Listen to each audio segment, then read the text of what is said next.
તો આ તરફ સુરતમાં અઠવા લાઇન્સમાં બનેવી દ્વારા શાળાની હત્યાનો જે આખો મામલો છે, ભાઈ બીજે જ બનેવીએ શાળાની હત્યા કરી નાખી છે। ગણતરીના કલાકોમાં જ હત્યારો બનાવી પોલીસના સકંજામાં આવ્યો।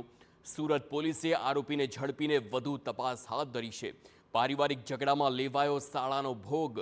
બનેવીએ શાળાના માથામાં બોથડ પદાર્થ મારી મોતને ઘાટ ઉતાર્યો। હત્યારા પતિને કડક સજા થાય તેવી પત્નીની માંગ છે।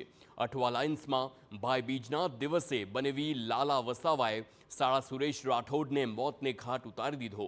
પોલીસ તરફથી મળતી વિગતો અનુસાર આરોપી અને તેની પત્ની વચ્ચે અવારનવાર ઝઘડા થતા રહેતા હતા। આરોપી આક્રોશમાં આવી પત્ની અને બાળકો પર હાથ પણ ઉપાડતો હતો।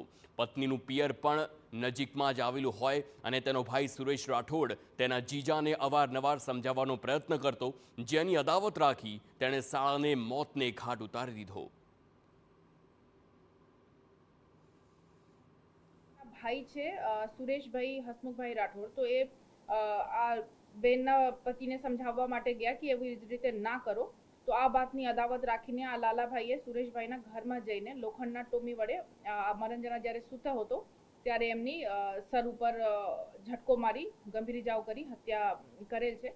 અને આ બાબતની ગુનાની ફરિયાદ અઠવા લાઇન્સ પોલીસ સ્ટેશનમાં દાખલ કરવામાં આવી છે।